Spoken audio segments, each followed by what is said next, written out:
हाय दोस्तों, चलिए कंटिन्यू करते हैं मोनोपोली का second part.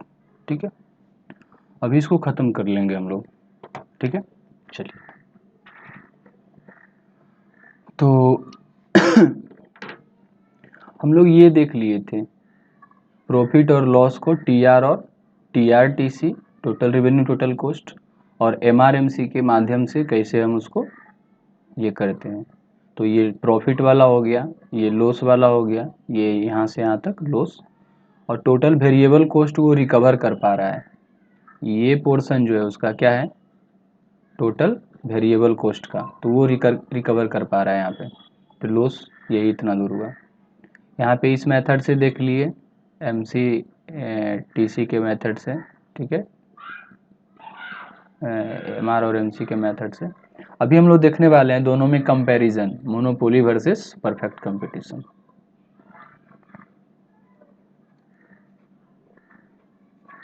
Monopoly versus perfect competition, perfect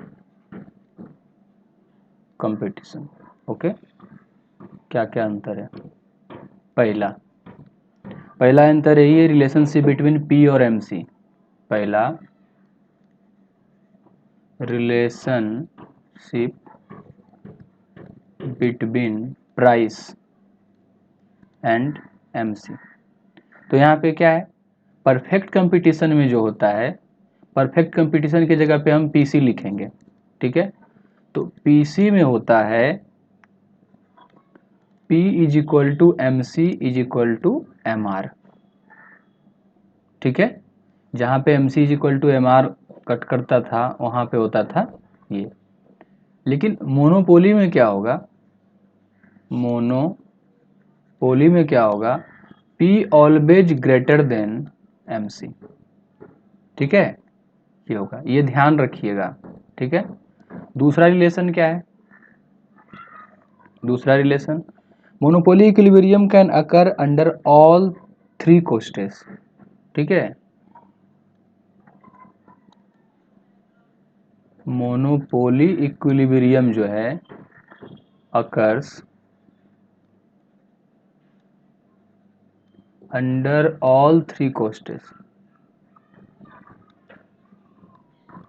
याद है, परफेक्ट कंपटीशन में बताए थे, इंक्रीजिंग कॉस्ट, डिक्रीजिंग कॉस्ट और कांस्टेंट कॉस्ट इंडस्ट्री। आइए, याद नहीं है तो अभी दिखाते हैं। इंक्रीजिंग कॉस्ट, डिक्रीजिंग कॉस्ट और कांस्टेंट कॉस्ट इंडस्ट्री। देखिए, ये डिक्रीजिंग कॉस्ट इंडस्ट्री है, नीचे आ रहा है कॉस्ट इसका। ये कांस्टेंट कॉस्ट इंडस्ट्री है, और ये क्या है, इंक्रीजिंग कॉस्ट इंडस्ट्री। ठीक है, तो हम लोग देखे थे यहाँ पे क्या होता है, मोनोपोली में सारा केसेस होता है। ठीक है, ऑल केसेस। ठीक है, यहाँ पे जो होता है वो सारा केसेस आपको होता है, ऑल केसेस। ठीक है, जबकि परफेक्ट कंपटीशन में ऐसा नहीं होता है। परफेक्ट कंपटीशन इक्विलिब्रियम, उसमें ऐसा, हाँ,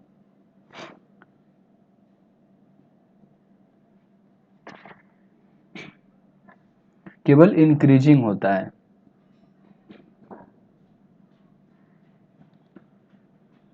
while in perfect competition, ठीक है, occurs only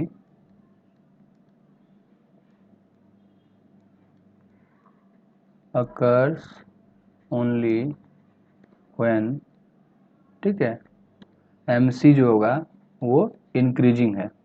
ठीक है, ये तीसरा नंबर। ठीक,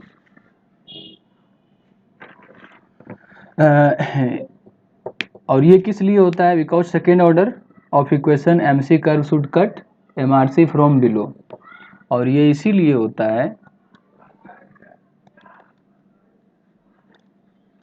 it is so because second order derivative जो है, डेरिवेटिव्स जो है वो क्या होना चाहिए, किसका, जो MC कर्व का जो है, ठीक है, शुड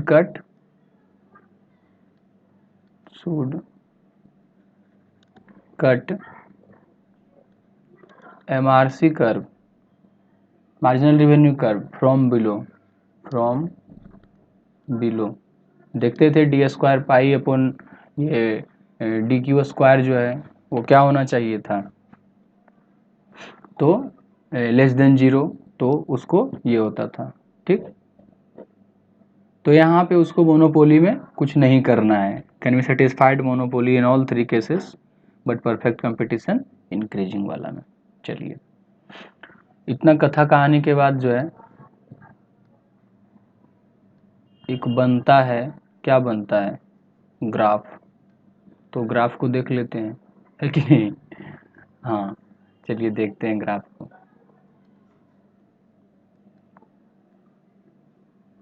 हम्म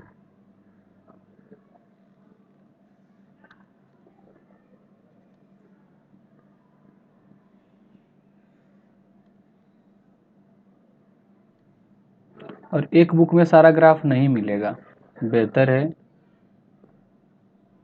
ग्राफ को जो है नोट कर लेना है, ठीक है। तो आप देखिए ये जो आएगा वो क्या आएगा, AR, और इसका जस्ट हाफ जो होगा वो क्या होगा, MR, ठीक है। और यहाँ से लेके चले जाइए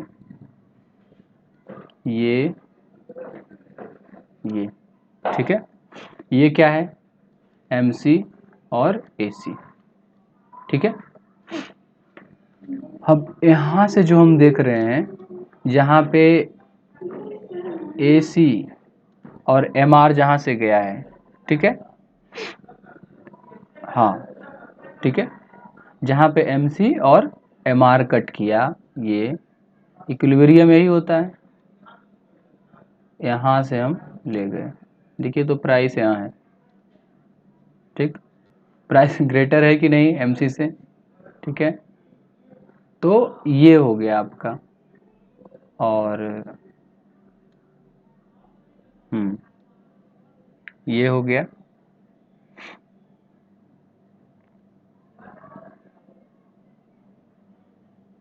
जहाँ पे AC को कट कर रहा है ये, ठीक है।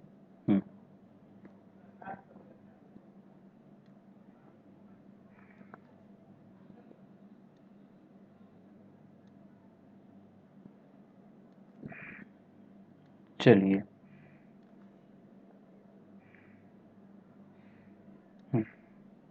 तो ये क्या हो गया R, यहाँ पे कोस्ट है और रिवेन्यू है इस पे, और यहाँ क्या है, आउटपुट, ठीक है। ये तो ये क्या है, in case of rising MC and MR, equilibrium in monopoly,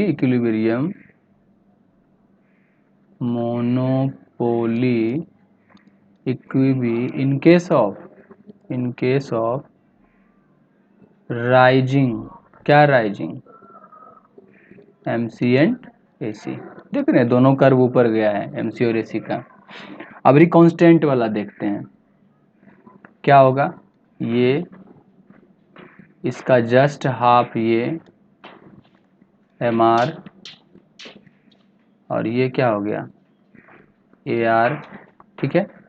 और अभी जो देख रहे हैं वो क्या है, AC is equal to MC, AC is equal to MC, ये कांस्टेंट है कि नहीं, हॉरिजॉन्टल गया यहाँ पे, ठीक है। ये अब यहाँ पे क्या हो गया R, और जहाँ पे MC is equal to MR, तो यही प्रोडक्शन वाला है, ठीक है। तो ये प्राइस आपको यहाँ पे है, ठीक, ये प्रॉफिट यहाँ पे है, ठीक। तो क्या हो गया, यही चीज monopoly equilibrium in case of constant MC and MR, कोई दिक्कत, ये आउटपुट है, आउटपुट, और यहाँ पे क्या है, रिवेन्यू है, कॉस्ट है। ठीक, ये अब एक केस देखते हैं जहाँ पे क्या है, डिक्रीजिंग वाला। तो डिक्रीजिंग वाला यहाँ पे देख लेते हैं, रुकिए। हाँ ठीक है, ये AR, और जो AR है वही डिमांड कर भी है। ठीक है, इसका जस्ट हाफ जो है वो क्या है, MR है। MR 0 भी होता है, निगेटिव भी होता है, तो यहाँ पे हो गया। ठीक है, ये अब क्या देख रहे हैं हम लोग कि डिक्रीज कर रहा है। डिक्रीज कर रहा है मतलब इसको ऐसे ले जाकर दिखा दीजिए, इसको ऐसे दिखा दीजिए। ठीक है, और ये क्या है आपका, MC है और MR है, ये वाला MR है। ठीक, अब यहाँ पे देखिए जहाँ MC और MR मिलेगा, ये क्या है, यहाँ पे AR है, तो यहाँ पे क्या होगा, MR होगा। ठीक है, यहाँ AC है, यहाँ MC है, और ये MR है। जहाँ MC और MR मिल गया वो क्या हो जाएगा, यहाँ पे QB, और ये क्या, प्राइस। ठीक है, ये और एवरेज कॉस्ट वाला जहाँ पे है, ये इस तरह से ये। तो क्या देखें यहाँ पे, यहाँ आपका C है और R है। ठीक है, ये आउटपुट है, आउटपुट। ठीक है, तो ये किस केस का है, मोनोपोली इक्विलिब्रियम जो है।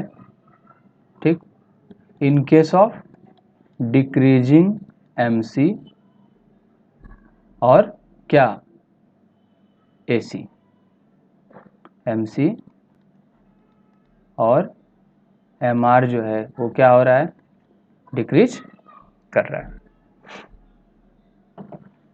तो हम लोग इसको देख लिए। ठीक है, उसके बाद कह रहा है कि long run competitive equilibrium, monopoly equilibrium and optimal size. ठीक है, इसके बारे में देखते हैं। लॉन्ग रन इक्विलिब्रियम कौन सा, competitive, competitive equilibrium, monopoly equilibrium, monopoly इक्विबी and optimum size, optimum size. ठीक है, इसमें से क्या रिलेशन उसका है,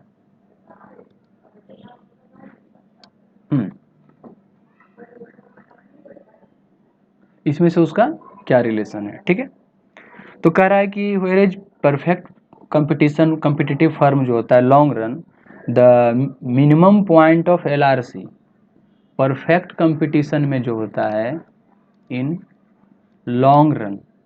ठीक है, इक्विलिब्रियम क्या होता है, minimum point of LRAC, long run average cost curve, minimum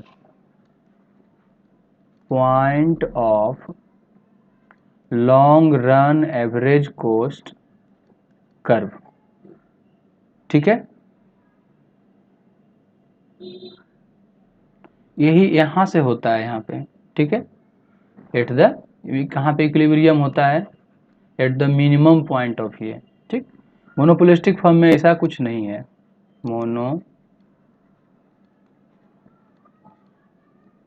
monopolistic form में जो है equilibrium is given by generally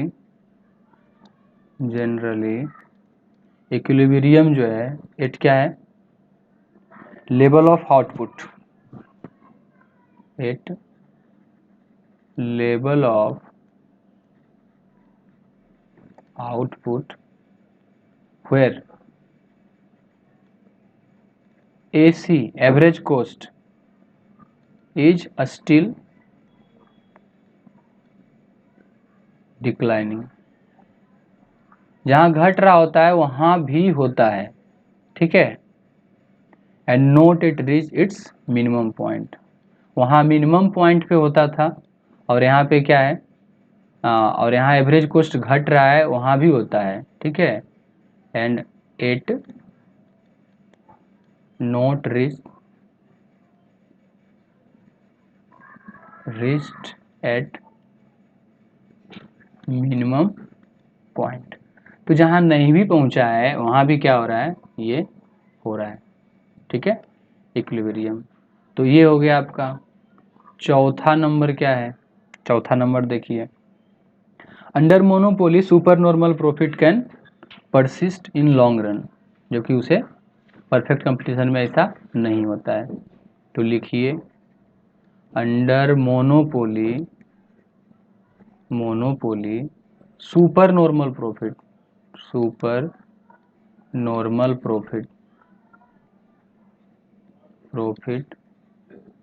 can occur but can occur in long run, ठीक है, बट परफेक्ट कंपटीशन में ऐसा नहीं होता है, ठीक है। पांचवा पॉइंट क्या है, पांचवा पॉइंट, मोनोपोलिस्ट जो है can produce practice price discrimination to maximise profit, comparative firm can't. Monopolist जो है, डिग्री ऑफ डिस्क्रिमिनेशन देखेंगे, मोनोपोलिस्ट जो है वो क्या करता है, डिस्क्रिमिनेटरी प्राइस सेट कर सकता है, can set discriminatory price, but perfect competitive firm जो है कांट। और क्या है यहाँ पे देखिए, तो monopoly equilibrium price is higher and output lower under perfect competition, ठीक है, then under perfect competition. Monopoly जो है, मोनोपोली इक्विलिब्रियम, ठीक है, price is higher and output lower, price रखेगा ज़्यादा, price is higher and output is lower, ठीक है, देन किस से, देन परफेक्ट कंपटीशन से, ठीक है। तो क्या हो जाएगा, assuming demand and cost condition in two, माना जाता है ऐसे ही कि दोनों सेम ही है, ठीक। In loss of consumer surplus and dead waste loss, ये तो देखिए तो जरा सा,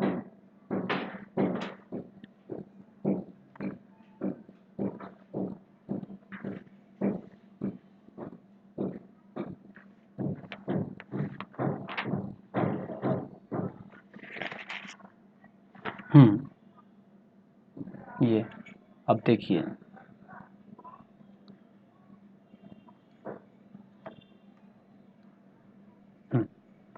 एक ग्राफ देखते हैं इसका।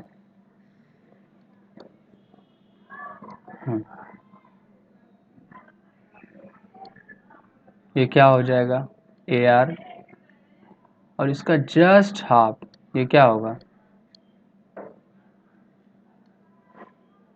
MR हो गया, सप्लाई हो गया यहाँ पे, और सप्लाई मोनोपोलिस्ट के केस में क्या है, MC है, सिग्मा MC। सारे MC को अगर हम जोड़ देंगे तो क्या हो जाएगा, सप्लाई कर्व हमको मिल जाएगा। जहाँ पे MC is equal to MR है वो क्या हो जाएगा, यहाँ से इसे कीजिए, ये क्या हो गया, प्राइस, ठीक है, AP2, और यहाँ भी क्या है, AR वाला और ये P1 M Q MR वाला ये MR है, और ये क्या है क्वांटिटी, और यहाँ पे क्या है प्राइस, कॉस्ट एंड रेवेन्यू। ठीक,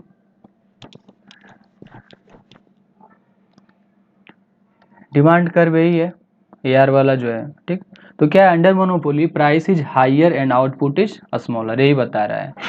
प्राइस जब इतना है P2 है तो आउटपुट देखिए तो M है, प्राइस P1 है तो क्या है देखिए तो क्वांटिटी ज़्यादा है कि नहीं। तो वही ये जो फिगर है बता रहा है कि अंडर मोनोपोली प्राइस जो है वो हायर है एंड क्वांटिटी मतलब आउटपुट जो है वो क्या है लेसर है, यही बता रहा है। ठीक है ये वाला। तो और ये किस केस का है, यहाँ पे जो है आपका ये इक्विलिब्रियम, ठीक है, और यहाँ भी एक, ये किस केस का परफेक्ट कंपटीशन का, और ये जो है मोनोपोली के केस में। तो परफेक्ट कंपटीशन वाला जो है और मोनोपोली वाला जो है दोनों में अंतर है कि नहीं। ठीक है, इसमें ज़्यादा प्रोड्यूस हो रहा है कम रेट पे, और इसमें कम ज़्यादा प्राइस ले रहा है, मोनोपोली हमेशा जो है ये। ठीक है, तो absence of supply curve, monopoly में सप्लाई कर्व नहीं होता है। ठीक है,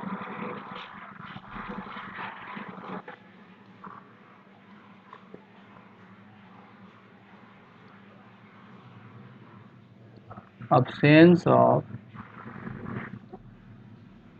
supply curve in monopoly, monopoly में सप्लाई कर्व का अब्सेंस होता है। अच्छा, सप्लाई कर्व किसको बोलेंगे, सप्लाई कर्व बताता है कि how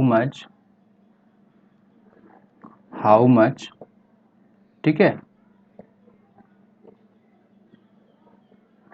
output a firm will produce at various given price of product, how much output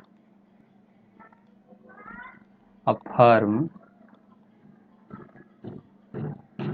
produce at various price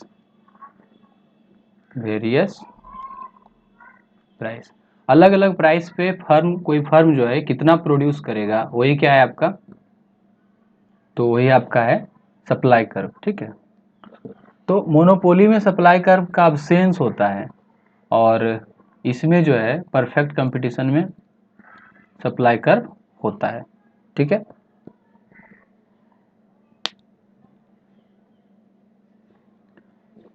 under monopoly या मोनोपोलिस्ट इज अंडर क्या है, मैक्सिमाइज प्रॉफिट करता है, doesn't equate price to MC, वो हमेशा MC के equal नहीं करना चाहता है, किस में, मोनोपोलिस्ट में।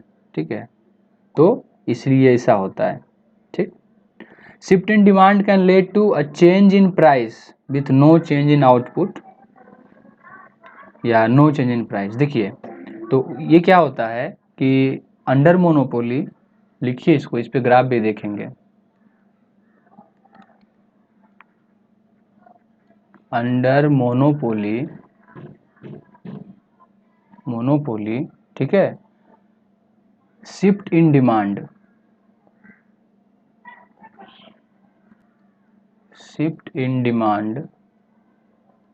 ठीक है कैन lead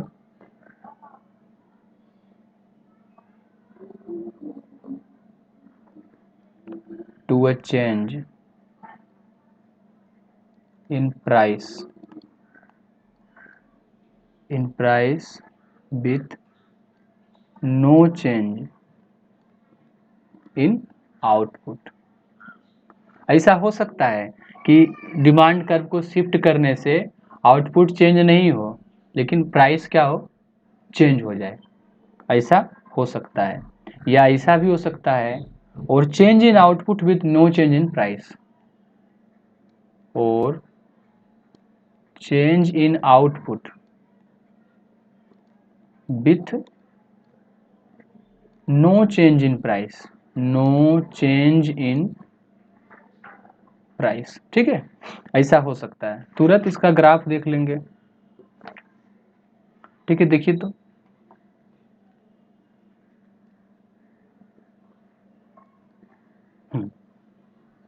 देखिए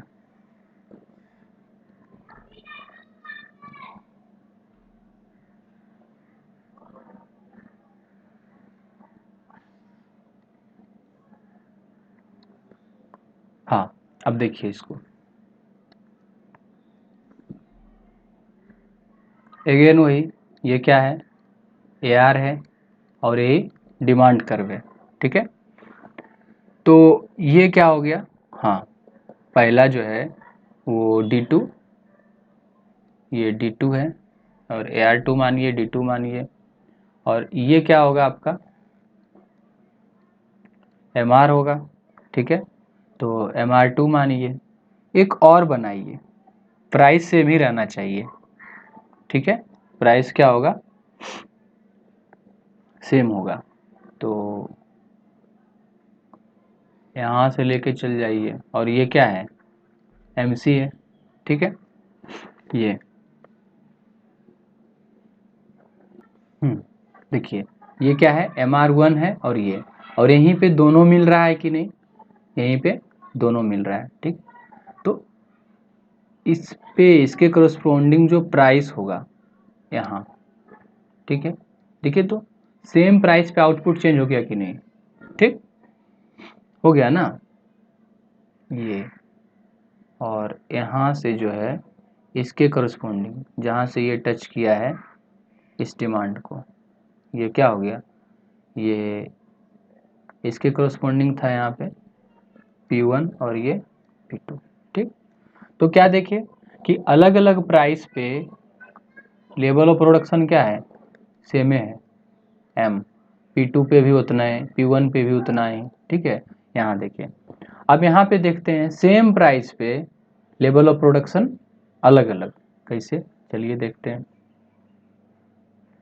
यहाँ से अगेन ये क्या हो जाएगा, डिमांड कर्व, और ये क्या होता है, एवरेज रिवेन्यू कर्व। इसका जो हाफ होगा वो क्या होगा, मार्जिनल रिवेन्यू कर्व, ठीक है, ये हो गया आपका। अब देखिए एक और, यहाँ से let me change the pen, हाँ, अब यहाँ से क्या हो रहा है, एक और जा रहा है, वो क्या कर रहा है, हाँ, ये आपका है, ये D2 था और ये D1 है, ठीक है। तो यहाँ भी क्या होगा, इसका हाफ जस्ट होगा, कोशिश कर रहे हैं कि इसको कट करके जाए, हाँ, ये क्या हो गया इसका, तो MR1 हो गया और ये MR2 था, ठीक है। दो इक्विलिब्रियम यहाँ पे मिला कि नहीं, देखिए तो यहाँ पे E2 एक है, और अभी नहीं, अभी तो ये जाना बाकी है, या चलिए ना इसको कट करे चाहे नहीं, उससे हमको क्या मतलब है, कहाँ है,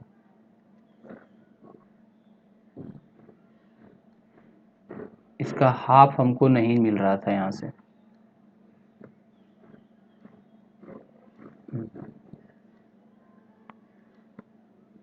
अब हम इसका हाफ ये हो गया, ठीक है, MR1। और अब क्या हो गया, यहाँ से एक ये गया आपका,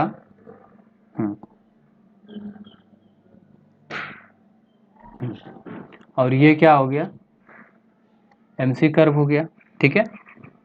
यहाँ से इसके करस्पॉन्डिंग ले जाइए वहाँ पे, और ये इक्विलिब्रियम यहाँ से लाइए, तो क्या आउटपुट कितना हो गया, M2, और इसके करस्पॉन्डिंग ले जाएंगे, और ये क्या हो जाएगा, MC, जहाँ पे ये इसको हम ऊपर ले गए, ठीक है। तो ये क्या मिला हमको, एक प्राइस यहाँ पे ठीक है ये, और यहाँ से जो टच कर रहा है इसको हम ले गए यहाँ, ठीक, ले आइए नीचे M1। तो क्या देखे, सेम प्राइस पे क्वांटिटी क्या हो गया, अलग अलग क्वांटिटी यहाँ पे प्रोड्यूस हो रहा है। ठीक है, ये क्वांटिटी है, यहाँ पे प्राइस है, रिवेन्यू है। ठीक है, ये हो गया MC है। ठीक, तो क्या देखे यहाँ पे देखे कि price change, quantity same produce, change in price but quantity produce जो है वो same. Change in quantity eight same price, ये कहाँ हो सकता है, मोनोपोलिस्ट में हो सकता है। ठीक है, मोनोपोली में ये चीज हो सकता है, परफेक्ट कंपटीशन में ये चीज नहीं होगा। ठीक है, अभी जो देखेंगे मोनोपोली में सोशल वेलफेयर होता है कि नहीं, रिसोर्स एलोकेशन कैसे करते हैं। ठीक है, मोनोपोली, ठीक है, रिसोर्स एलोकेशन,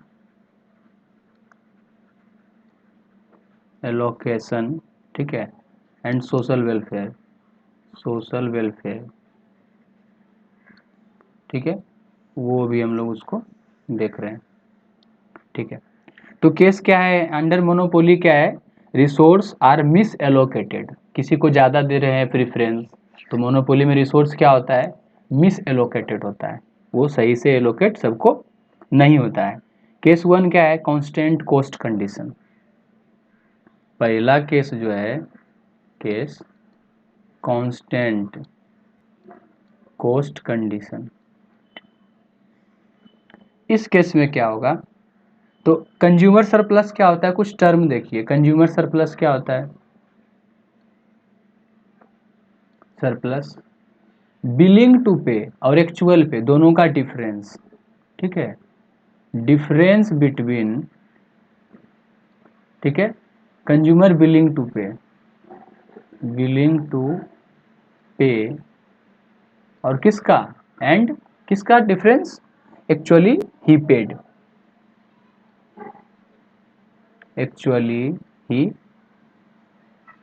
तो वो कितना पेड करता है और कितना पे करना चाहता था, वो क्या है, वही है आपका कंज्यूमर सरप्लस।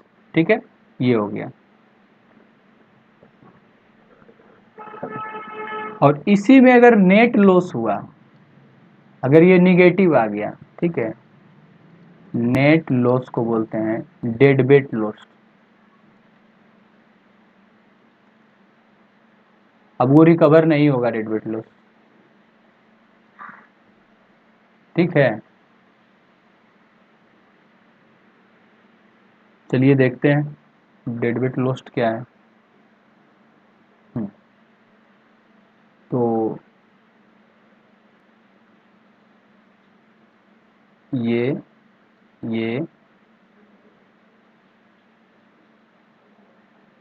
AR और A डिमांड कर्व, ठीक है, और जस्ट इसका हाफ MR।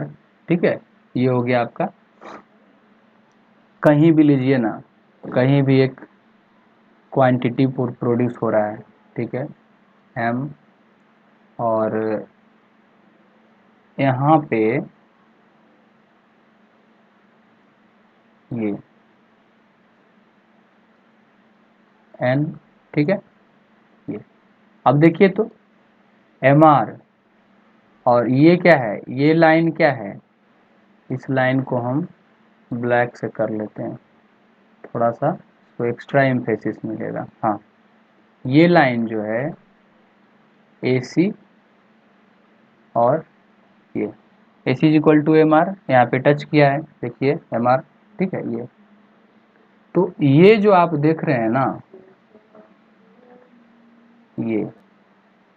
ये क्या हो गया, मोनोपोली गेन हो गया, मोनोपोली गेन हो गया। और ये जो है, ठीक है, और ये रिकवर नहीं हो पाएगा। ये एरिया जो आप देख रहे हैं, ठीक है, ये रिकवर नहीं हो पाएगा, ठीक है, यही डेडवेट लॉस है।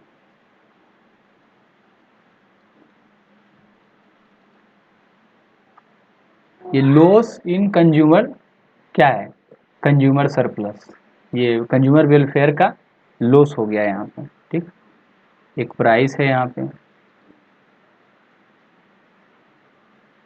प्राइस यहाँ पे है पीएम मोनोपोली का, और परफेक्ट कंपटीशन का प्राइस ये, ठीक है।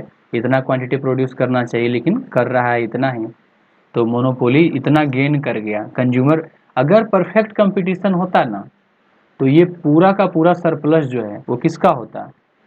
मान लीजिए यहाँ पे टी था, तो पीसी में कंज्यूमर सरप्लस, कंज्यूमर सरप्लस जो होता वो क्या होता, पूरा का पूरा एरिया। इसका नाम कुछ अलग दीजिए, ये ए है और इसका नाम सी, तो पूरा का पूरा एरिया क्या होता, टी पी सी ए, कंज्यूमर सरप्लस होता परफेक्ट कंपटीशन के केस में। लेकिन मोनोपोली में क्या हो रहा है, मोनोपोली में ये ही सरप्लस केवल हो रहा है, कंज्यूमर को केवल ही छोटा वाला टी सी और पीएम, छोटा वाला बस केवल हो रहा है, ठीक है।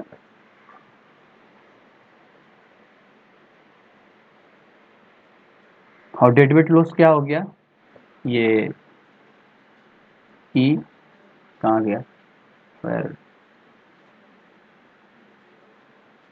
ये डेडवेट लॉस हो गया, ठीक है। Case to,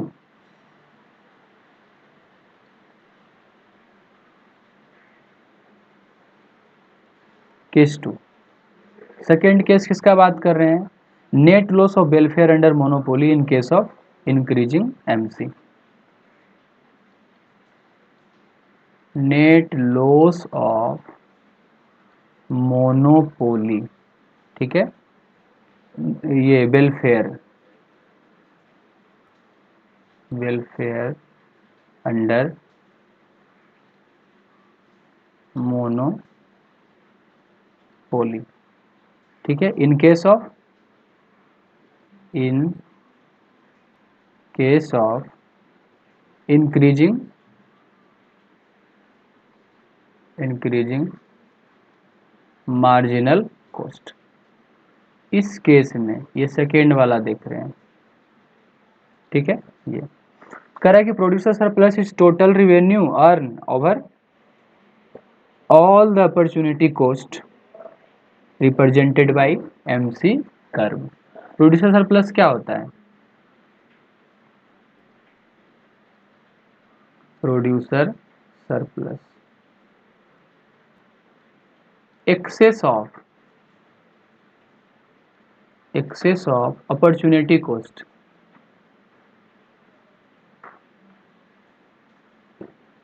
opportunity cost next best alternative, उसका जो एक्सेस है वही क्या है ये, और वो क्या होता है,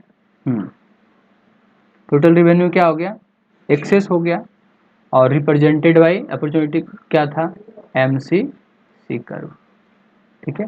ये व्हेन एमसीसी इज हॉरिजॉन्टल तो क्या होगा, loss of welfare occur only in consumer surplus, इसका लिखिए, व्हेन मार्जिनल कॉस्ट कर्व जो है वो हॉरिजॉन्टल होगा तो लॉस जो होगा of consumer surplus, loss of welfare जो होगा, loss in welfare occurs only consumer surplus, welfare occurs only in consumer surplus. तो कह रहा है, ठीक है, ये कह रहा है कि अगर एमसीसी कर्व जो है हॉरिजॉन्टल है तो लॉस जो होगा वेलफेयर का किसका होगा, केवल कंज्यूमर सरप्लस का होगा, प्रोड्यूसर का यहाँ पे नहीं होगा, ये कह रहा है। ठीक है, हाँ नेक्स्ट। लेकिन अगर नहीं ऐसा है, बट एमसीसी इज राइजिंग,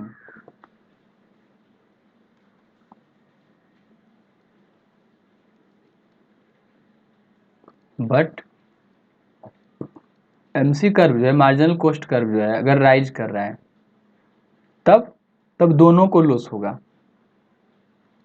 तब जो लॉस होगा to both consumer and producer, दोनों का लॉस होगा। ठीक, आइए ना ग्राफ से देखते हैं।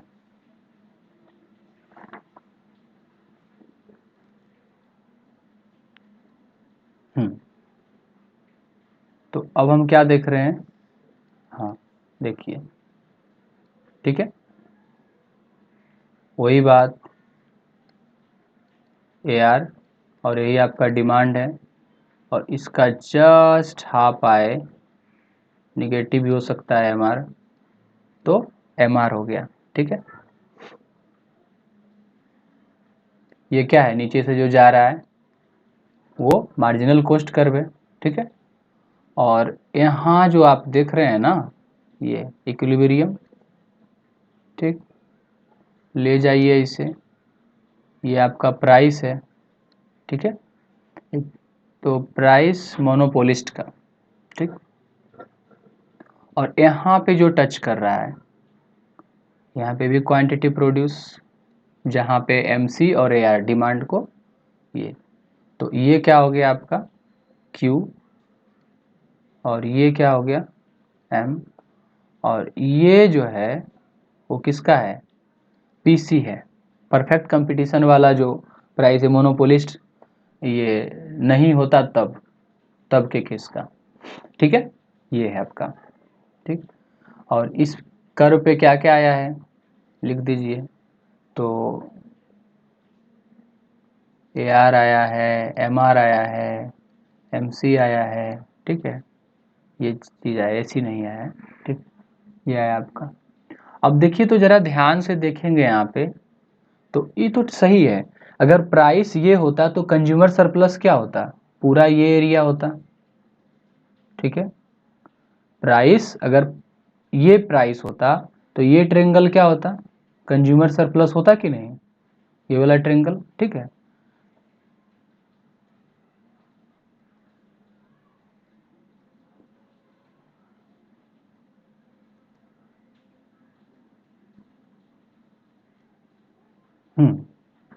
तो कंज्यूमर सरप्लस क्या होता, वो वाला होता। प्राइस जैसे ही बढ़ गया तो कंज्यूमर सरप्लस अब कितना बच गया, ये बच गया। ठीक है, और प्रोड्यूसर सरप्लस यहाँ पे। ठीक, अब देखिए जरा सा,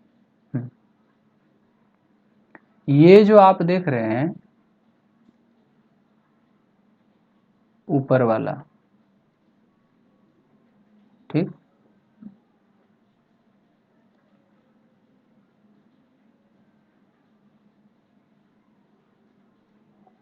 ठीक, दोनों डेडवेट लॉस है, लेकिन ये किसका है, ये कंज्यूमर का है, और ये क्या है, प्रोड्यूसर का। प्रोड्यूसर यहां तक जा रहा था, अब क्या है, इतना ही जा रहा है, ये एरिया कम है, तो ये डेडवेट लॉस किसका, loss of consumer surplus, loss of consumer surplus. और ये क्या है, लॉस ऑफ प्रोड्यूसर सरप्लस। ठीक है, कंज्यूमर सरप्लस और प्रोड्यूसर सरप्लस, दोनों को हम कहेंगे, मान लीजिए नाम दे दिए इसका टी एम, एम तो ऑलरेडी है, तो टी जेड, और यहां पे दे दीजिए कुछ, दे दीजिए एन। तो दोनों टी जेड एन जो है वो क्या है, dead weight loss.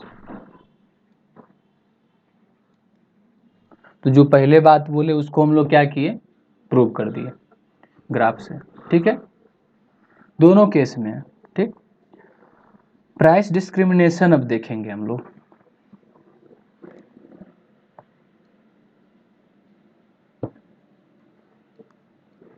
Price discrimination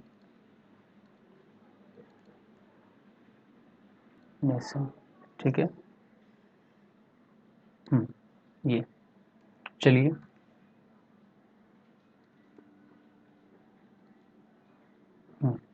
price discrimination, तो किस कारण से, क्यों प्राइस डिस्क्रिमिनेशन करता है? मोनोपोली जो है डिस्क्रिमिनेटरी प्राइस क्यों रखता है? To obtain maximum profit, to obtain maximum profit. जो गरीब है उससे हल्का सा कम ले लेगा, ठीक है, तो गरीब उसको खरीदने में सक्षम हो गया कि नहीं, डिमांड क्रिएट करेगा वो। अगर प्राइस सबके लिए एक ही रखता तो गरीब आउट ऑफ द रिच हो गया वो, तो डिमांड वहाँ से क्रिएट नहीं हो रहा था।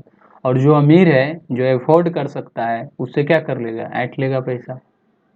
तो ऑप्टिमम बेनिफिट हो गया, ऑप्टिमम प्रॉफिट हो गया, पाई क्या हो गया, मैक्सिमम हो गया, इसीलिए डिस्क्रिमिनेटरी प्राइस वो करता है। तो नेसेसरी कंडीशन क्या है इसके लिए? नेसेसरी कंडीशन, प्राइस डिस्क्रिमिनेशन के लिए नेसेसरी कंडीशन क्या है? ठीक है, पहला बात, market must be divided into सब markets. Market must be divided into सब मार्केट। छोटा छोटा मार्केट में वो डिवाइड हो, with different price elasticity, with different price elasticity, ठीक है, अलग अलग प्राइस वहाँ पे, और उसका रिस्पॉन्स भी अलग अलग हो। तो ये हो गया। दूसरा बात कह रहा है, there must be efficient separation. Separation क्या होना चाहिए, इफिशियंट होना चाहिए, एकदम क्लियर कट वाला सेपरेशन।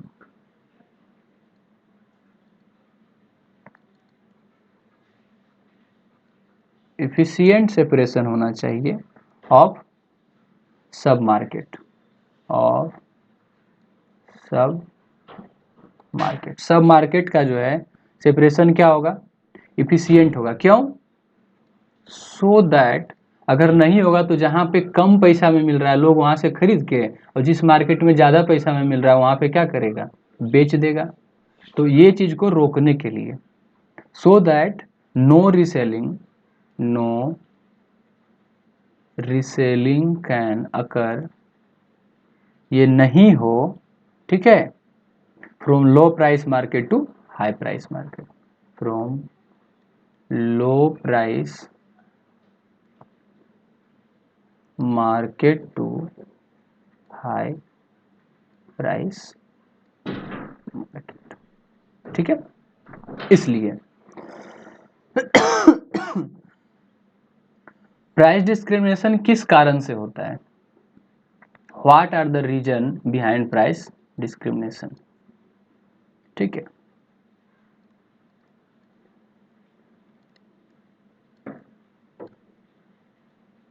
नेशन ड्यू टू, किसके कारण से प्राइस डिस्क्रिमिनेशन होता है? पहला कारण,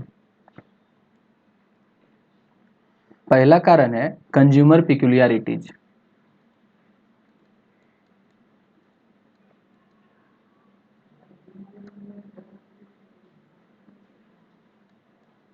कंज्यूमर पिक्यूलियरिटी, अलग अलग इनकम वाला कंज्यूमर है, अलग अलग रिक्वायरमेंट वाला है, इस तरह का, कोई शहर में है, कोई किसान है तो उसका इनकम कम है।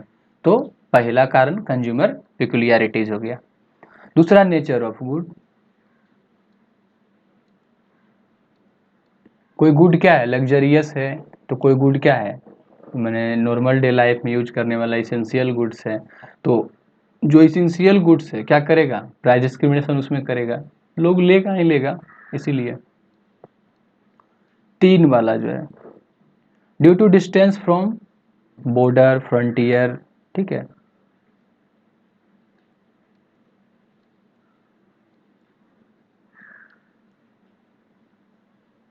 बाजार बहुत दूर मान लीजिए है, तो उसके कारण से भी ये है फ्रंटियर बैरियर। ठीक, चौथा क्या है, ठीक, in some cases it occurs because legal sanction के कारण से भी।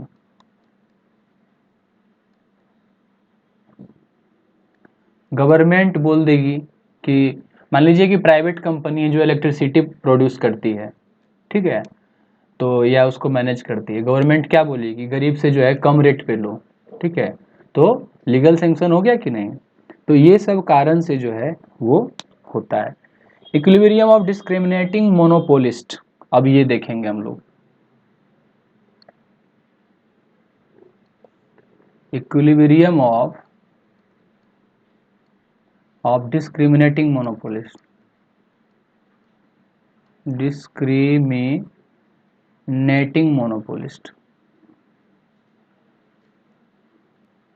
ठीक है, ये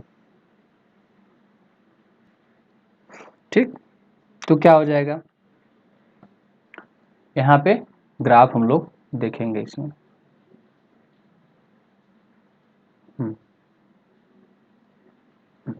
चलिए, तो यहाँ पे मान लेते हैं लेट x1 जो है, ठीक है, be the amount of output, be the amount of output sold in first market, sold in first market, ठीक है, ये है। x2 क्या है, x2 जो है सेकेंड मार्केट, ठीक है, ये हो गया। तो total amount sold, total amount sold क्या होगा, x1 प्लस x2, ठीक है, ये। तो टोटल रिवेन्यू क्या होगा, टोटल रिवेन्यू तो क्या हो जाएगा, TR1, अरे यार चल नहीं रहा है, TR1 और किसको बेच के, x1 को बेच के, प्लस TR2 किसको बेच के, x2 को बेच करके, TR1 और TR2 हो गया, ठीक है, ये ठीक। अब क्या हो जाएगा, पाई क्या होता है,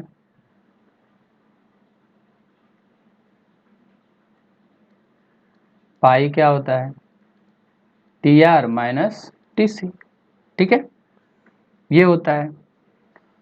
तो TR अभी देखे वहां पे, ठीक, कि TR1 x1 plus TR2 x2 को बेच करके minus C into total cost क्या होगा, x1 प्लस x2 को बेच करके बनाने में जो लगा ये, ठीक। अब हम क्या जानते हैं, मैक्सिमम प्रॉफिट होने के लिए, ठीक, अगर पाई को मैक्सिमम रखना है, ठीक है, तो क्या होगा यहाँ पे पाई मैक्सिमम, तो D pi upon D x जो होगा, ठीक है, वो कितना होना चाहिए, 0 के बराबर। तो बस अभी देखते हैं इसको,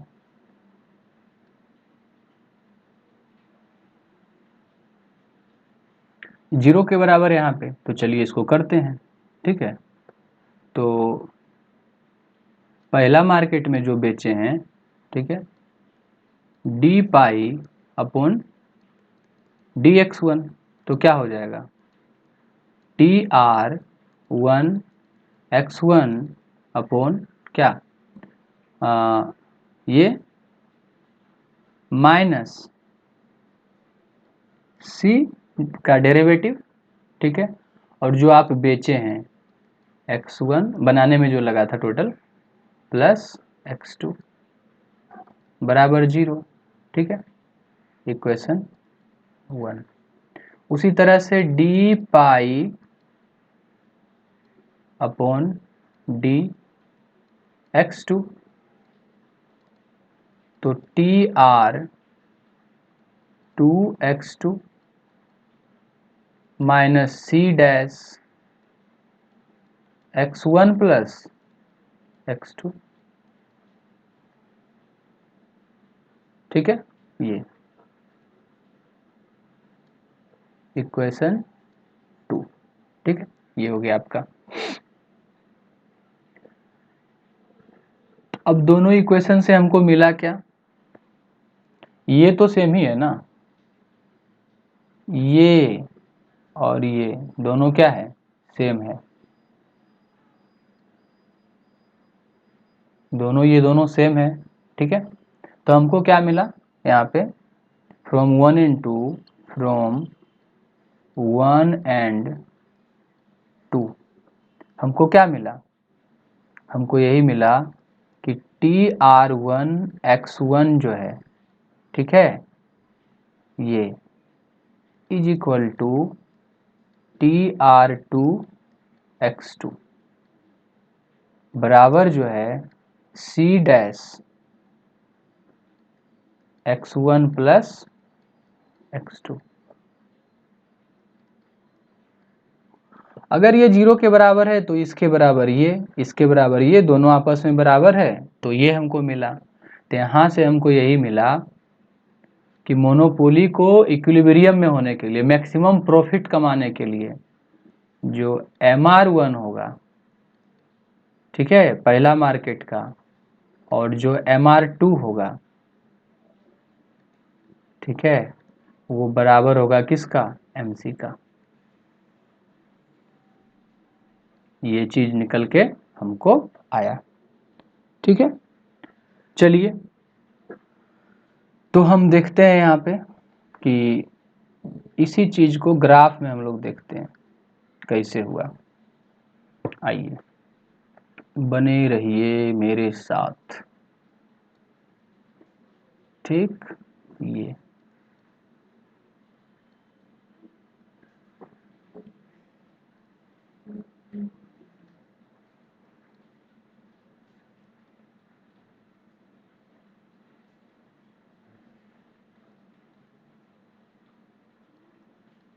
ठीक है, ये हो गया आपका।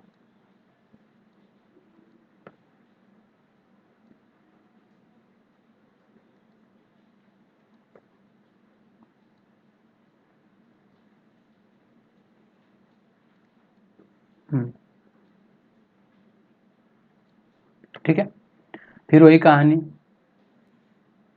AR इसका जस्ट हाफ जो होगा MR, AR इसका हाफ जो होगा MR, no doubt MR cut कर सकता है नीचे, ये भी MR कट कर सकता है, ठीक है। और ये MR1 है, मार्केट 1 का AR1, और MR2 है और AR2 है, मार्केट 2 का। चलिए यहाँ पे कोई प्राइस है, ठीक, जहाँ पे MR और AR मिल रहा है, यहाँ से क्या हो गया, ये यहाँ भी क्या है, इस मार्केट में ये है, ठीक है, AC वाला है, AC कर्व, यहाँ से जो मिल रहा है इस तरह से, और ये, ठीक है। तो ये क्या है, E1 है, और ये क्या है, E2, मार्केट 2 का, ठीक है।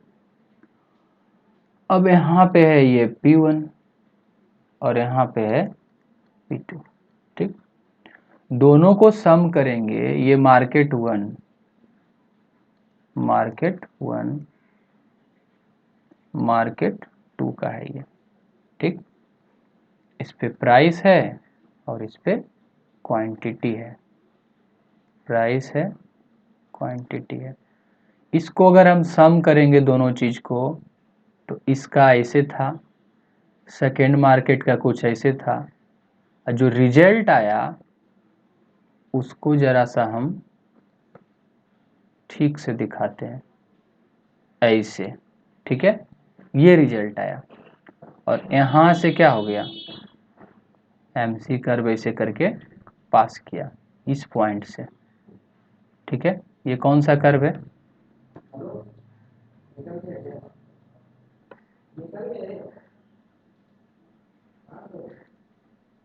ये जो है MC यहाँ पे है, ठीक है।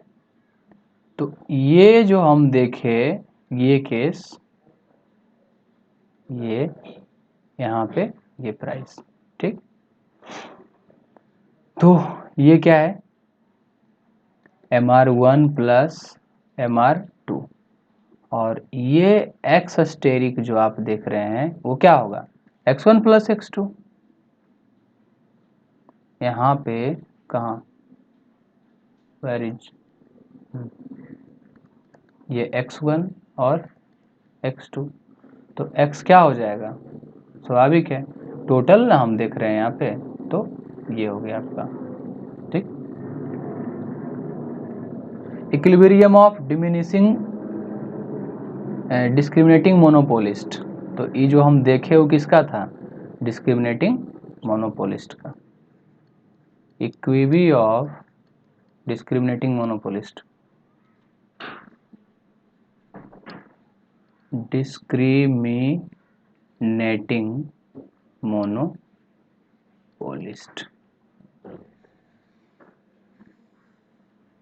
ठीक है।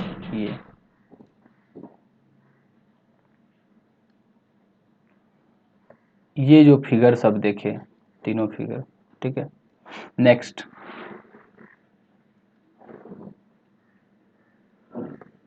जो देखने वाले हैं, इसी का एक और है ग्राफ, ये दूसरा बुक में था, और तीनों ग्राफ को एक ही में रख दिया है। ये मजेदार ग्राफ है, देखिए इसको। हाँ, ये क्या हो गया यहाँ पे, तो एक है ये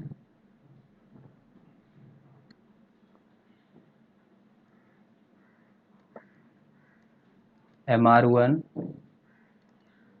AR1, ठीक है, और ये क्या है D1, ठीक। एक दूसरा क्या है आपका, तो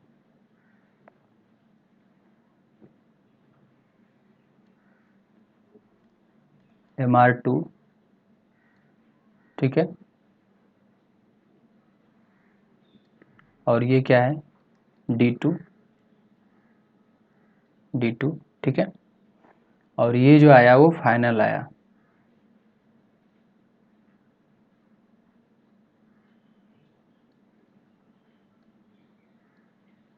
ये जो आया आपका वो फाइनल आया।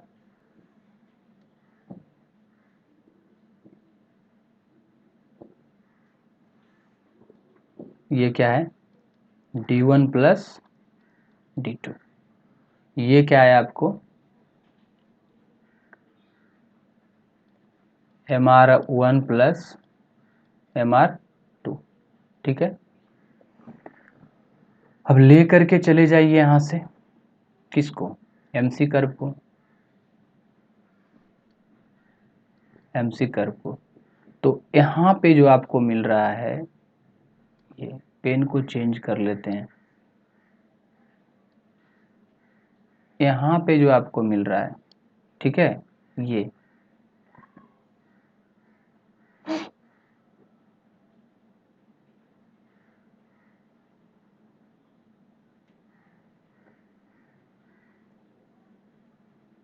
देखिए, तो ये हो गया आपका, ठीक है। MR1 MR2 MR1 plus MR2 दोनों का समेशन, और D1 प्लस D2, दोनों मार्केट को एक ग्राफ में रखने का प्रयास किया गया है यहाँ पे, ठीक है। ये इधर क्या है, प्राइस है, कॉस्ट है, और इधर क्या है, आउटपुट है, ठीक है। ये हो गया आपका। अब देखिए, ये जो एरिया आप देख रहे हैं ना, ये एरिया, ये वाला जो आप एरिया देख रहे हैं, ठीक है, ये मोनोपोली का क्या हो गया, सरप्लस है, ठीक है। और ये जो छोटा वाला देख रहे हैं, ये जो छोटा वाला आप देख रहे हैं,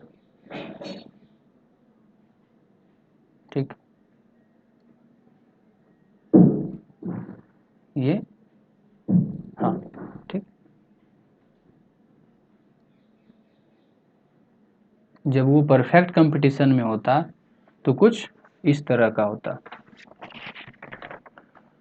3 टाइप्स ऑफ प्राइस डिस्क्रिमिनेशन, इसी का तो इंतजार था।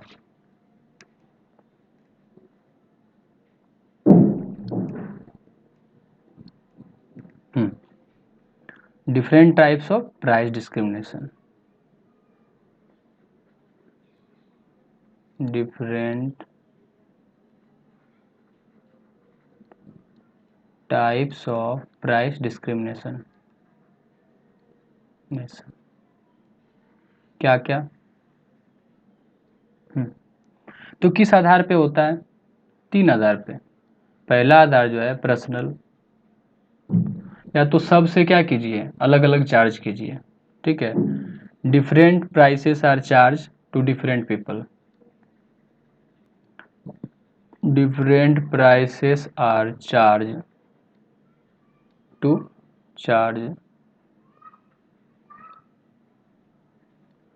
Different people.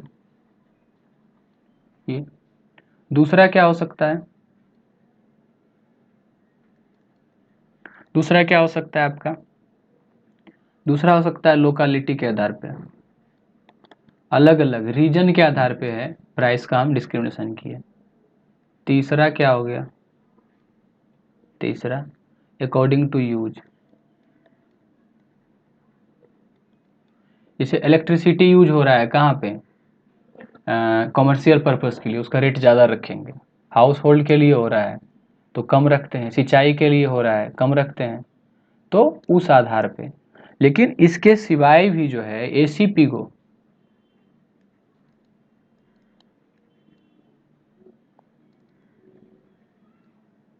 वो 3 डिग्री जो है, 3 डिग्रीज प्राइस डिस्क्रिमिनेशन दिए हैं, नेशन दिए। चलिए देखते हैं इसको। First degree price discrimination, discrimination first degree में जो है इसको परफेक्ट डिस्क्रिमिनेशन भी बोलते हैं।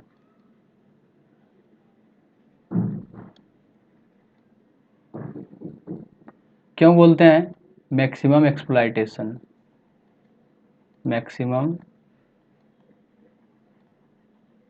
टेशन ऑफ कंज्यूमर, कंज्यूमर का मैक्सिमम एक्सप्लॉयटेशन हो रहा है, इसीलिए इसको फर्स्ट डिग्री परफेक्टली भी बोलते हैं, ठीक। इसमें देखते हैं।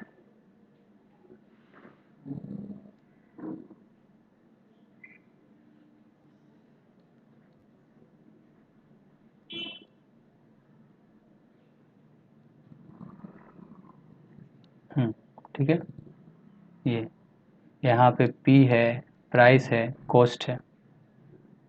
तो अगेन ठीक है, ये एसी,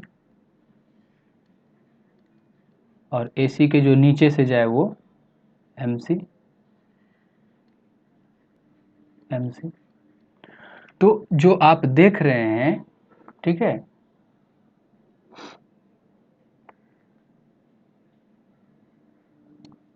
ये डिमांड कर्व, ये, और ये आपका, और A C is equal to M C से जो यहाँ गया, ये, ठीक। तो पूरा का पूरा सरप्लस जो कंज्यूमर का था, अगर प्राइस सी रहेगा तो कंज्यूमर का सरप्लस क्या होता? ये पूरा एरिया होता, पूरा का पूरा ये ट्रेंगल सी, ये सी है मान लीजिए सी, और ये कुछ अलग है मान लीजिए टी है, तो पूरा का पूरा ये हो जाता ट्रेंगल। लेकिन ऐसा है क्या? नहीं है। तो देखिए सारा सरप्लस उठा के लेके चला जाता है।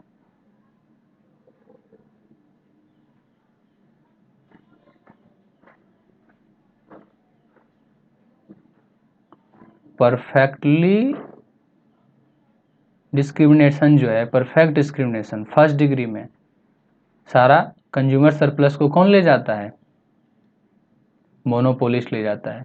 ठीक है, तो ये क्या है? Monopolist gain, monopolist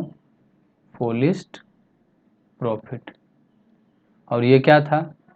all consumer surplus, consumer surplus, सब के सब कंज्यूमर सरप्लस जितना था वो ले लिया। ठीक है, तो ये हो गया। और यहाँ पे रिजर्वेशन प्राइस टारगेट करता है, मतलब जितना विलिंग टू पे है कंज्यूमर वही प्राइस ले लेगा। तो एक्चुअली ही पे भी वही है, बिलिंग टू पे भी वही है, तो दोनों को जब घटाएंगे तो क्या आएगा? 0। मतलब सारा कंज्यूमर सरप्लस को क्या कर गया? ये हजम कर गया। ठीक है, और ये जो आपका है एक्स स्टेरिक जो आउटपुट है, ठीक है, इसको ऐसे भी दिखा सकते हैं। हाँ, एक ग्राफ से और भी दिखा सकते हैं इसको। ये आहूजा में है,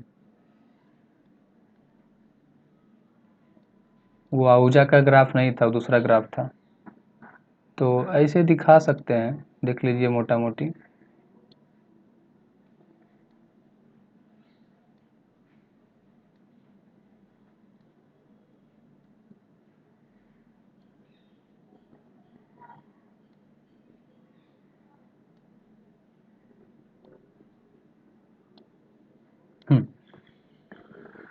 तो ये मान लीजिए कि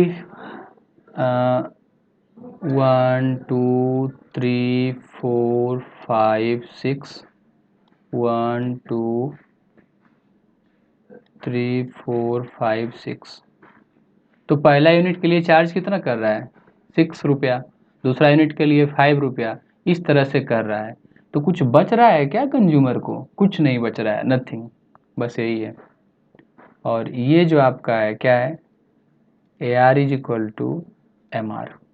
ठीक है, और TR जो है, टोटल रिवेन्यू जो है, वो फंक्शन ऑफ क्या, किसका है फंक्शन? तो डिमांड कर्व, डिमांड कर्व का फंक्शन है। सेकेंड डिग्री देखते हैं।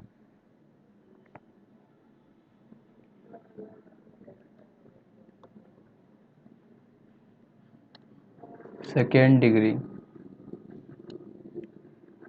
प्राइस डिस्क्रिमिनेशन, ठीक है, ये इसमें क्या होगा? सेकेंड, उसमें तो इसको बोलते हैं ब्लॉक भी, सेकेंड डिग्री को ब्लॉक प्राइसिंग बोलते हैं।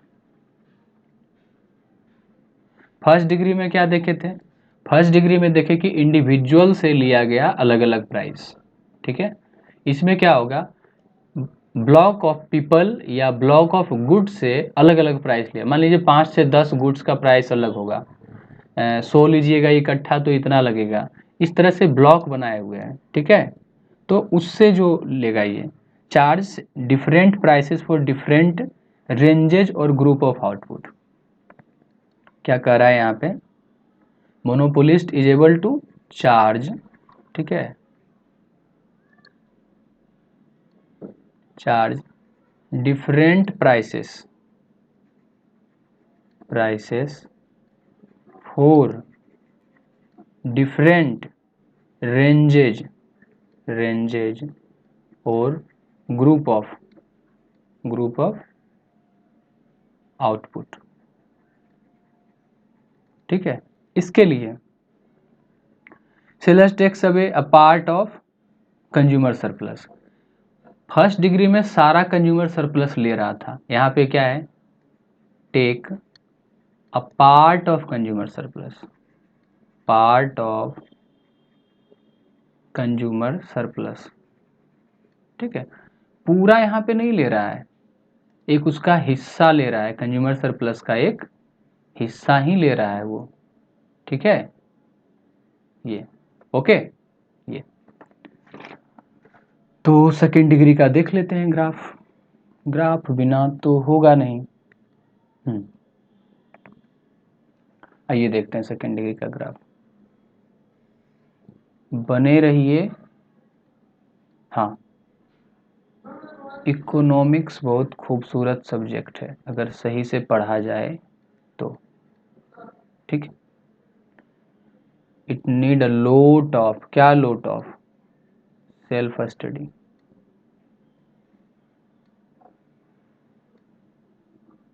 ये ठीक।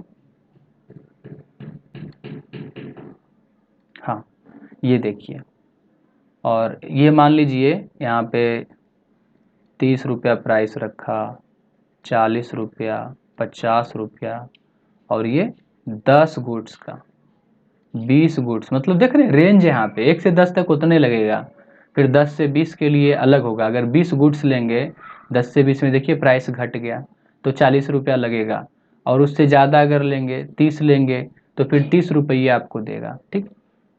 तो ये जो होगा ना, तो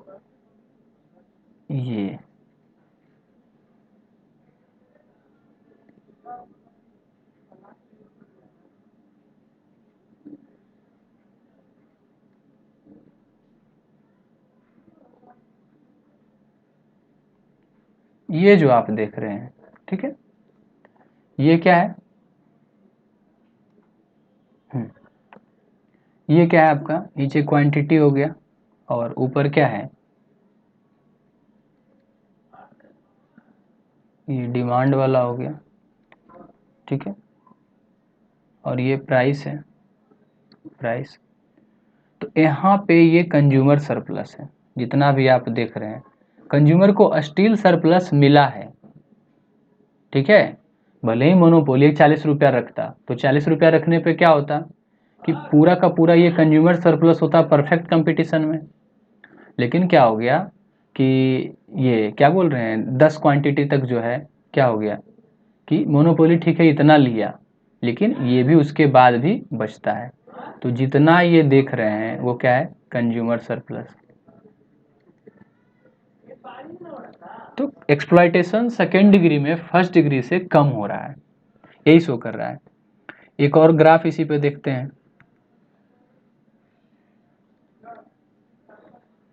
ठीक है। ये हो गया आपका डिमांड वाला, ठीक है, प्राइस है, कॉस्ट है, और नीचे क्या है, क्वांटिटी है। तो सेकेंड डिग्री प्राइस डिस्क्रिमिनेशन का हम लोग ग्राफ देख रहे हैं यहाँ पे,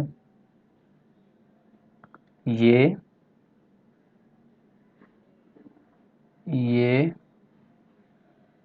ये ठीक है, P1 price, P2 price, P3 price, ठीक है।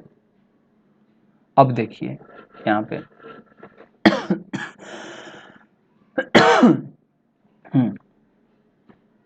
ये ये एक एसी लेते हैं, कहीं से भी एसी चला गया और उसके लोएस्ट पॉइंट से जो जाएगा वो क्या जाएगा, एमसी चला गया, ठीक है, ये चला गया आपका। अब देखिए आप यहाँ पे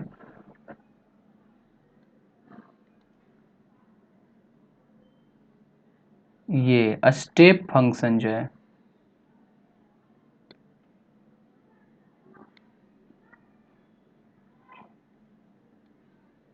ठीक है, ये वाला, तो क्या है ये सीढ़ी वाला जो देख रहे हैं वो क्या है, मार्जिनल रिवेन्यू कर्व है, मार्जिनल रिवेन्यू कर्व है। ये क्या है, स्टेप फंक्शन, स्टेप फंक्शन। तो इतना जो छोड़ा है वही कंज्यूमर सरप्लस है यहाँ पे सेकेंड डिग्री का, ये कंप्लीट होता है। थर्ड डिग्री का देखते हैं, थर्ड डिग्री का ग्राफ अहूजा में भी नहीं है, ठीक है। थर्ड डिग्री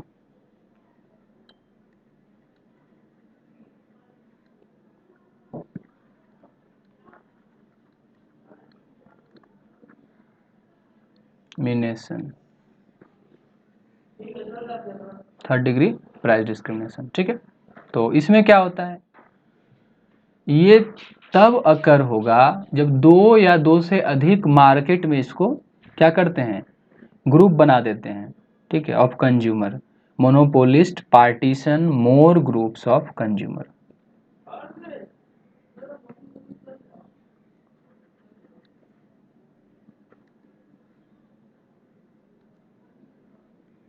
व्हेन मोनोपोलिस्ट क्या है, पार्टीशन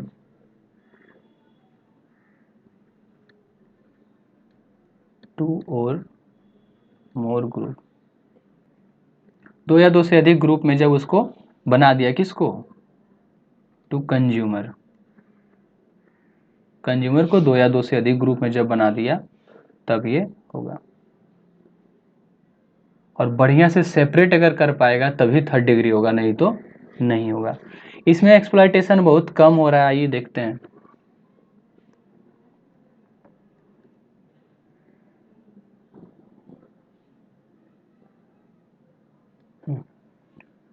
तो ये क्या हो गया आपका,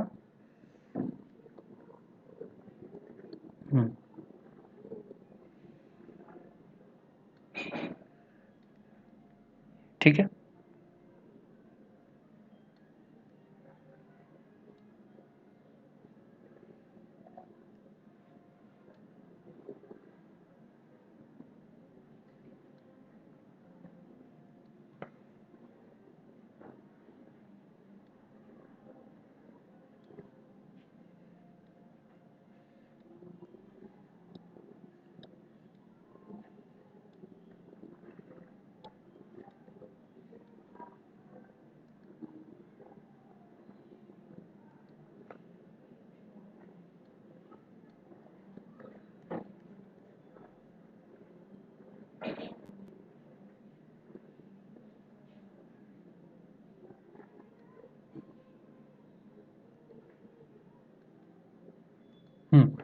ये देखिए, ठीक है।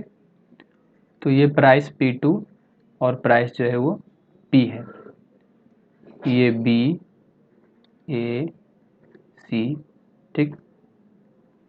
यहाँ पे प्राइस है और कुछ भी मानिए ना, D, और ये क्या है, D डैश, ठीक, X2 X, ठीक।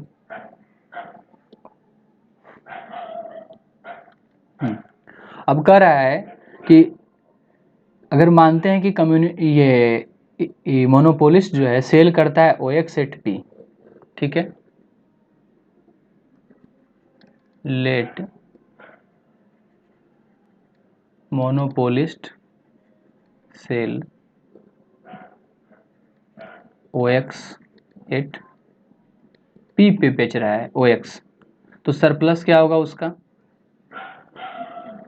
सरप्लस जो उसका होगा वो क्या होगा, PAD, ये हो जाएगा PAD, ऊपर वाला सरप्लस हो जाएगा, ठीक है, अगर वो बेचता उस पे तब। लेकिन अब क्या है, प्राइस कम किया नाउ, ठीक है। ये मोनोपोलिस्ट जो है अब क्या कर रहा है वो, और सेल कितना करता है यहाँ पे, सेल करता OX1, अगर P2 प्राइस करता, P करता तो सेल करता OX, ठीक है। ये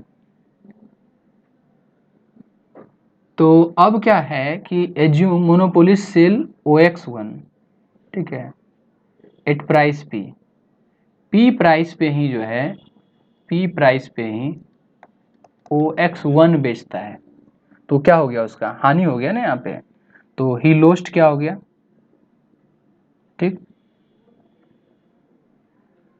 टोटल रेवेन्यू उसका क्या हो जाएगा, टोटल रेवेन्यू TR, अब जो TR जो होगा उसका क्या हो जाएगा, OX1C P1, O कहाँ गया, हाँ, OX1 और C P1, ये अब टोटल रेवेन्यू होगा।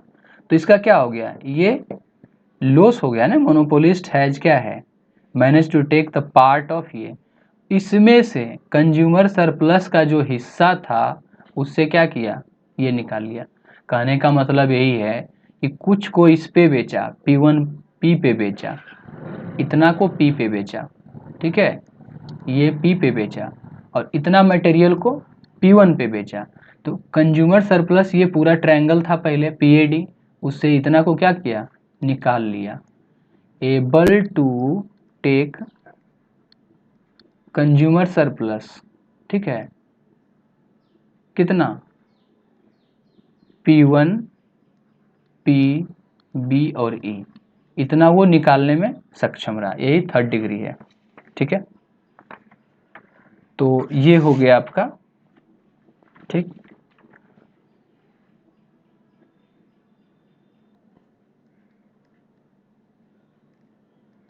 अब जो हम लोग देखेंगे monopoly control and regulation. Monopoly control and regulation, regulation, ठीक है, ये देखेंगे, ठीक है।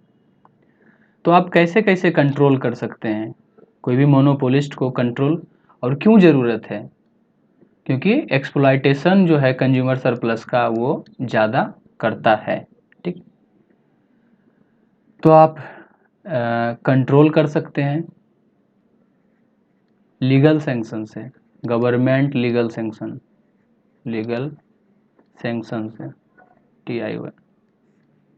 उसमें क्या क्या शामिल होगा, तो उसमें हो सकता है रेस्ट्रिक्टिव ट्रेड पॉलिसी को हटा करके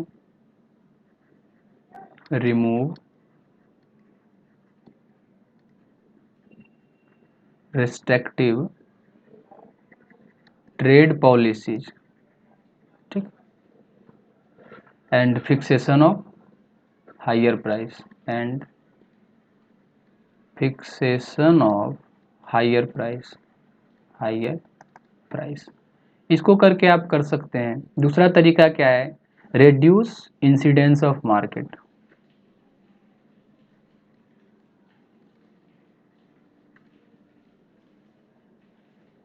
मार्केट को आप रिड्यूस कर सकते हैं, ठीक है। शेयरिंग एग्रीमेंट, एग्रीमेंट जो आप प्राइवेट कंपनी से किए थे, ये काम कर सकते हैं। और क्या कर सकते हैं, अनफेयर कंपटीशन को हटा सकते हैं, रिड्यूस या रिमूव अनफेयर प्रैक्टिसेस, बिचौलिया वगैरह जो होता है इंटरमीडिएट प्रैक्टिस को आप क्या कर सकते हैं, हटा सकते हैं। निगोशिएशन नेशनलाइजेशन आप कर सकते हैं। देख रहे थे पहले बड़ा बड़ा साहूकार हुआ करता था, वही लोन देता था सेठ उठ, क्या कर दिया गया, फिर उसका ग्रुप बना, नेशनलाइजेशन ऑफ बैंक जो है हो गया, इंदिरा गांधी के समय में भी हुआ, ठीक है। तो ये सब कर सकते हैं लीगल सैंक्शन लगा करके। दो, टैक्स, टैक्स लगा के, टैक्स दो तरह का, एक लमसम टैक्स, लमसम टैक्स जो क्या है, ऐसे ही बिना आउटपुट देखे हुए टोटल पे लगा दिए tax, on total without considering output,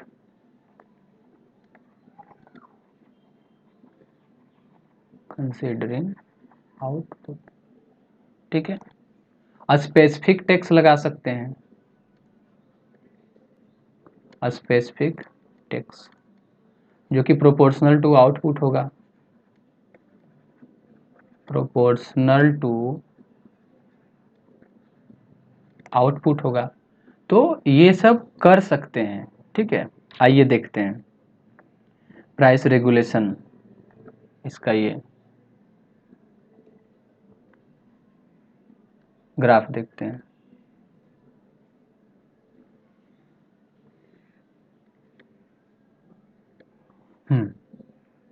कोई बात, AR और A डिमांड कर्व है, इसका हाफ जो है वो क्या है, MR है, निगेटिव भी हो सकता है।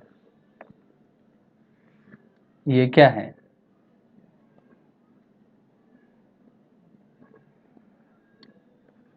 ये AC है और MC है, सबसे निचला पॉइंट से गया है, और जहाँ से सबसे निचला पॉइंट से गया है ये क्या होगा, price PM, price of monopolist ये है PM, ठीक है। अब क्या हो गया कि एक तो ये है MC और AR, ये P1, और एक है AC और AR, ये क्या हो गया P2, ठीक। अगर P1 प्राइस रखेंगे तो क्वांटिटी जो प्रोड्यूस कर रहा था मोनोपोलिस्ट इतना XM, अब क्या हो जाएगा OX1 प्रोड्यूस करेगा। अगर AC को रखेंगे प्राइस तो क्या करेगा OX2 प्रोड्यूस करेगा। तो कंज्यूमर वेलफेयर बढ़ गया कि नहीं, प्रोडक्शन आप ला रहे हैं, ज़्यादा से ज़्यादा कंज्यूमर खरीद रहा है, वेलफेयर हो रहा है। तो price regulation of monopolistic firm, ये प्राइस रेगुलेशन का फिगर है। गवर्नमेंट जो है प्राइस रेगुलेट कर सकती है, रेगुलेशन ऑफ बोलेगी इतने पे आप बेचिए, regulation of monopolistic firm, monopolistic firm, ठीक है, उसका ग्राफ ये है, ठीक है, ये आप कर सकते हैं। टैक्सेशन के द्वारा कैसे, आइए देखते हैं। लमसम टैक्सेशन अभी पढ़े ना, स्पेसिफिक टैक्सेशन और ये लमसम टैक्सेशन, तो इसको कैसे कर सकते हैं हम।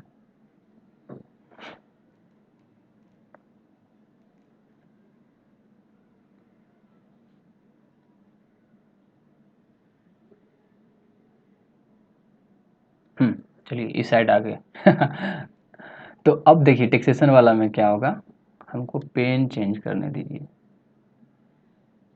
हाँ ठीक है। तो ये अब देखिए जरा सा,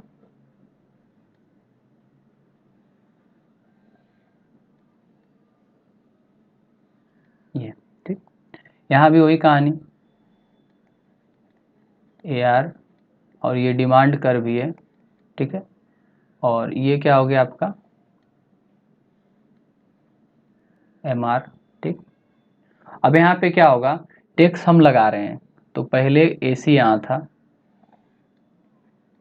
AC, ठीक, और MC तो वही रहेगा। अब क्या हो गया, अब AC MC यहाँ से सबसे लोएस्ट पॉइंट से जो है वो MC गया। अब क्या हो गया ना, यहाँ पे AC शिफ्ट कर गया,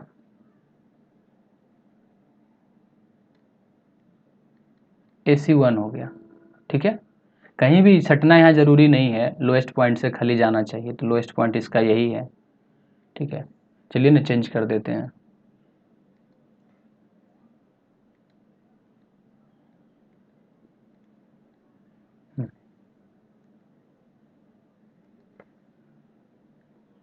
कुछ ऐसे कोशिश की, अब तो कन्फ्यूजन नहीं होगा, ठीक है। ये अब क्या होगा, टैक्स लगाया वो बिना चेंज किए हुए, लमसम टैक्स है वहाँ पे, तो यहाँ पे क्या है MR और MC वाला कहाँ ये है यहाँ से, तो इसको बिना चेंज किए हुए, ठीक है, ये एक AC वाला प्राइस है, न्यू AC वाला C, और एक क्या है यहाँ पे ओल्ड वाला जो है MRMC जो है, ठीक, T, इतना टैक्स लगाया गया, ये टैक्स, और ये A। तो देखिए जरा सा, पहले क्या था, पहले प्राइस इतना, तो पूरा का पूरा सरप्लस था उसका, अब टैक्स लगा दिए, सरप्लस क्या हो गया, घट गया कि नहीं, उसका सरप्लस इतना हो गया, क्योंकि ये तो गवर्नमेंट के पास जाने वाला है, ये किसको जाएगा, टैक्स लगाया है तो ये किसके पास जाएगा, गवर्नमेंट के पास जाएगा, ये जो ले जाएगी वो GOVT, ठीक है। तो समझ में आ गया कि लमसम टैक्स लगाने से जो है ये इस तरह का होता है, ठीक। देखते हैं बायलैटरल मोनोपोली वाला,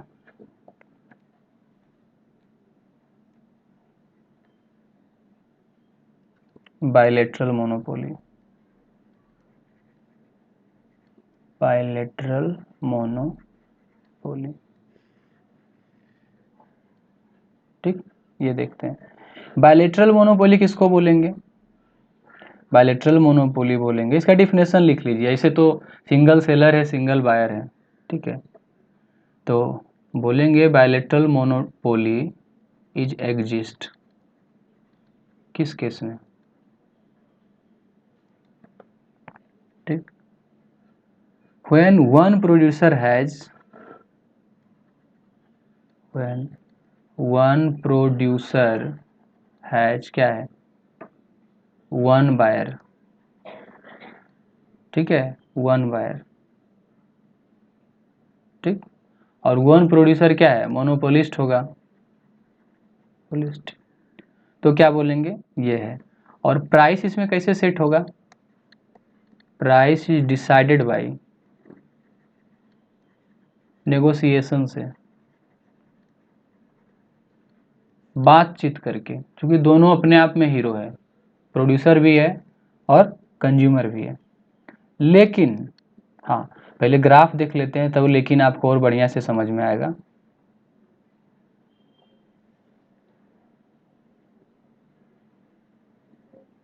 हाँ, तो ग्राफ इसका ये हो गया, और ये एंड ऑफ द लेक्चर हो गया, ठीक है। तो ये क्या हो जाएगा आपका AR, ये क्या हो गया MR, ठीक है। ये कुछ हो गया आपको MCB बायर, ठीक है। और ये क्या हो गया आपका MCS। S जब बोल रहे हैं तो सेलर है, और B जब बोल रहे हैं तो बायर है,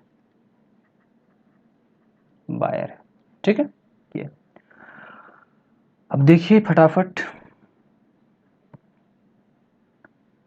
ये इस प्राइस पे और एक MC is equal to MR पे, ये यहाँ पे ये क्या है, प्राइस ऑफ सेलर यानी मोनोपोलिस्ट वाला, और प्राइस ऑफ बायर है, ठीक। डिपेंड करेगा कौन स्ट्रांग है, खरीदने वाला कि बेचने वाला, ठीक है।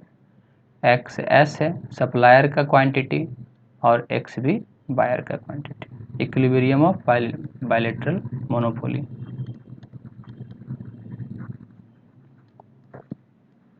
मोनो, ठीक है, ये हो गया आपका।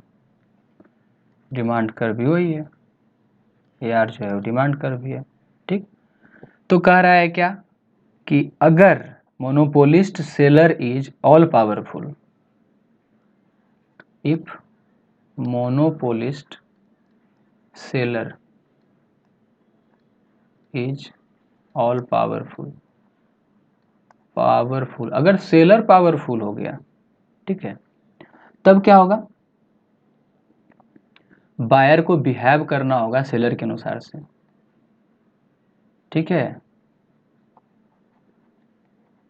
सी will make the buyer to behave as,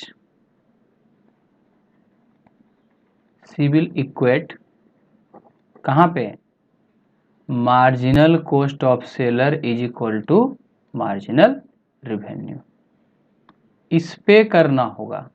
अगर स्ट्रॉन्ग है तो देखिए, तो मार्जिनल कॉस्ट ऑफ सेलर कहाँ है, ये, और मार्जिनल रेवेन्यू, यहाँ से वो प्राइस को इक्वेट करेगा, जो कि किसके बराबर होगा, PS के बराबर होगा।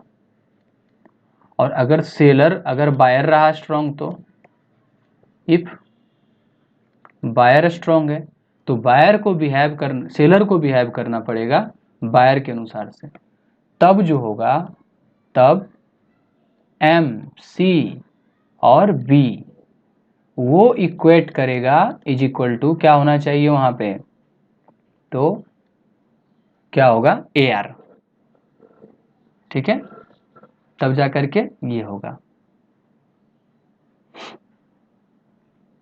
और उस केस में क्या हो जाएगा, और उस केस में XB क्वांटिटी बेचेगा और प्राइस जो होगा वो PB होगा। तो थैंक यू दोस्तों, हम लोग इस प्रकार से जो है कंप्लीट कर लिए मोनोपोली।